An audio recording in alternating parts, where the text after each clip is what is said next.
Many events in this episode are linked to a natural phenomenon that, in terms of the damage it causes, has already surpassed hurricanes. What threat are we talking about, and how did it manifest itself in the climate disasters of the past week? We will tell you more next. Russia.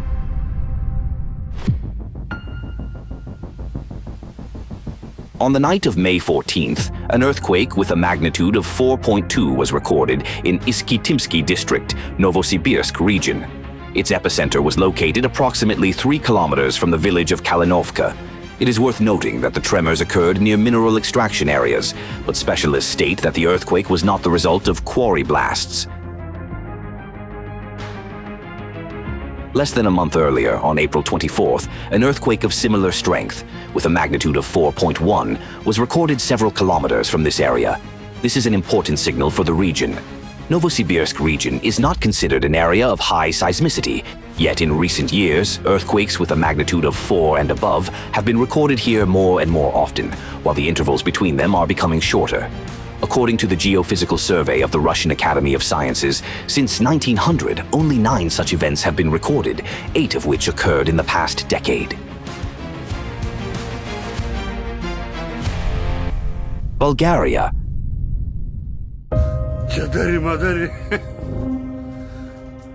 Powerful hailstorms on May 12th affected several regions of Bulgaria at once, with the most serious damage inflicted on Gabrovo province.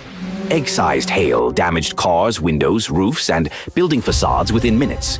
At one school in the municipality of Tryavna, blocks of ice broke through the roof, causing rainwater to flood the upper floors. As a result, the electricity had to be turned off, and classes had to be cancelled. According to local residents, such hail had not been seen here for almost 60 years. Agriculture suffered particularly serious damage. Crops, orchards, and vineyards were destroyed.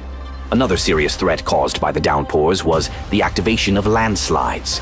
Since the beginning of May, 2,273 ground movements were recorded in the country, and more than 2 million people found themselves in hazardous zones. The landslides affected the municipalities of Varna, Pleven, and Pernik the most, where nearly 40% of the territory was engulfed by dangerous activity threatening the population and infrastructure. Republic of South Africa. 6 provinces of the country were affected by extreme downpours, squall winds, snowfall, and devastating floods. The Western Cape was hit the hardest by the disaster. The situation began to develop on May 4th, when a powerful upper-level cyclone formed, and starting on the 10th, a new wave of cold fronts covered the affected provinces. Winds in the port of Cape Town strengthened to 120 kilometers per hour. Flights were urgently redirected to other cities, and tens of thousands of people were forced to leave their homes. The Newlands Cricket Stadium, located at one of the oldest sports complexes in South Africa, was submerged, while mountain passes and the Huguenot Tunnel had to be closed because of landslides. The cities of Citrusdal and Worcester were completely cut off from the outside world. Only after the water began to recede did the scale of the tragedy become clear. After the storm, in the city of Grabau, known as the apple capital of the region, orchards were covered with fallen fruit. Citrus groves in the Cedarburg and avocado plantations in the south of the province also suffered damage. The wind toppled century-old oak avenues in the historic part of Swellendam, which had been the city's main ornament. Several national parks were affected by the disaster. Fallen trees in Table Mountain National Park in Cape Town led to the closure of the Elephant's Eye Trail and the Tokai Arboretum, while visitor access to Bontebok National Park was also restricted.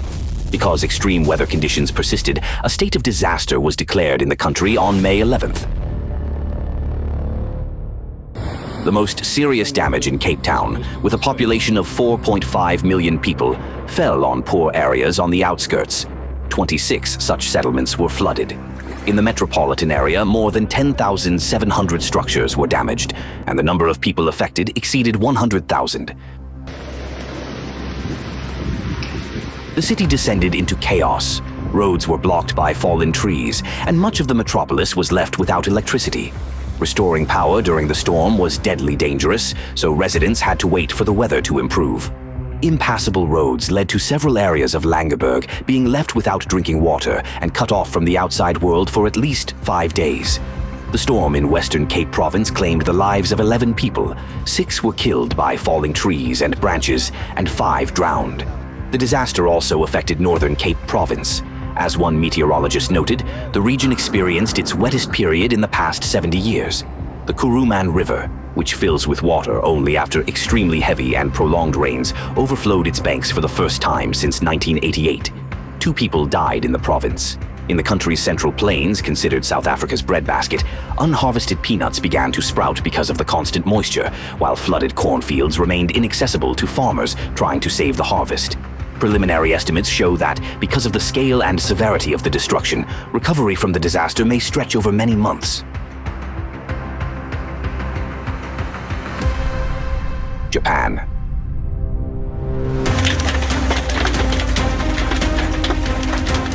On May 13th, almost summer-like heat set in across several prefectures of Japan, with more than 400 weather stations recording temperatures above 25 degrees Celsius. But in the second half of the day, the weather sharply deteriorated because of an inflow of cold air into the upper layers of the atmosphere. Sudden thunderstorms with downpours and hail began. After the rain in the city of Ashiya, Hyogo Prefecture, streets were flooded with muddy streams of water, while the storm drainage system could no longer cope with the load in some places. In Nagano Prefecture, in the city of Suwa, the disaster damaged lettuce just before the harvest.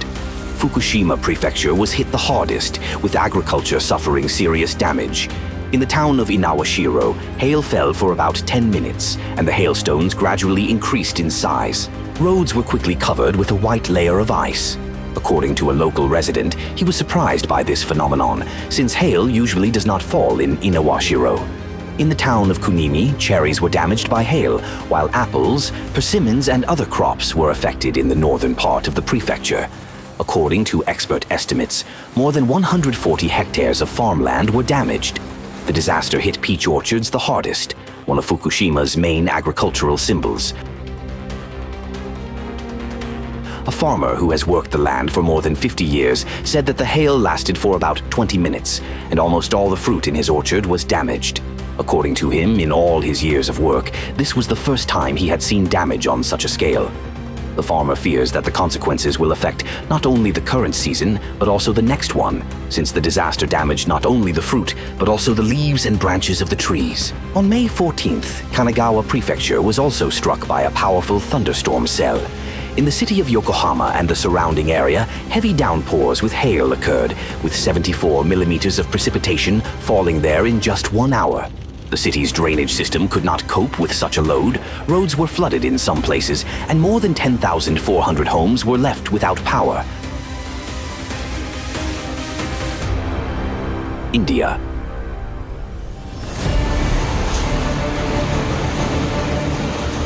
A powerful thunderstorm struck India's most populous state, Uttar Pradesh, on May 13th, causing widespread destruction and numerous casualties. In some areas, winds accelerated to 130 kilometers per hour, one of the highest figures ever recorded in the state. Residents of Prayagraj district said the storm began unexpectedly, and within just a few minutes the sky became completely dark. Powerful winds tore off roofs, debris flew through the air, and people hurried to find shelter. Trees, uprooted in a matter of seconds, fell onto houses and cars. People trying to hide from the disaster were caught under collapsing building walls. In total, 330 houses were damaged or completely destroyed. A strong dust storm sharply reduced visibility on roads, causing traffic to come to a halt. The storm disrupted the operation of 3 railway lines. Because of trees that had fallen onto the tracks, train traffic was stopped for several hours. The destruction of a pontoon bridge in Bhadohi district caused several people to fall into the Ganges River. In Mirzapur district, damage to a bridge left 20 villages cut off from the outside world. The disaster caused serious damage to agriculture. Crops, as well as mango and lychee orchards, were hit the hardest. In Kaushambi, a fire broke out after a spark was carried by the wind, destroying several houses and killing livestock. A dangerous incident occurred on the grounds of a wedding complex in Bareilly district. Strong winds began tearing away the tin structure of a canopy, and a man, after tying a rope to it, tried to hold it down. However, a powerful squall lifted him together with the metal sheet to a height of about 15 meters. For several seconds, the man remained in the air before falling into a nearby cornfield. He briefly lost consciousness, but later was able to say that the crops softened the impact and may have saved his life. The injured man was hospitalized with multiple fractures of his arms and legs. As a result of the disaster, 117 people died across the state, and 72 people were injured. The greatest number of deaths was caused by collapsing building walls, falling trees, and lightning strikes.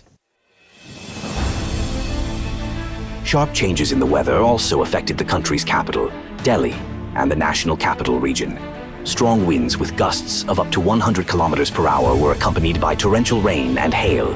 As a result, operations at Indira Gandhi International Airport were disrupted. More than 500 flights were delayed, 15 were diverted, and 6 aircraft were forced to go around, causing concern among passengers.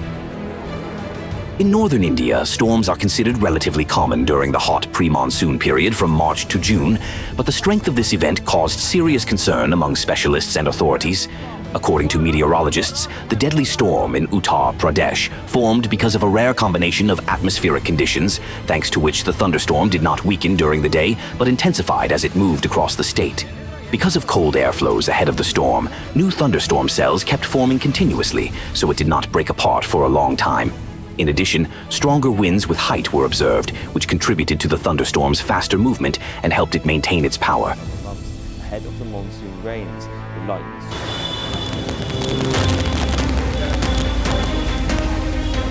Please note, convective storms have become the common thread in almost all the events featured in this episode.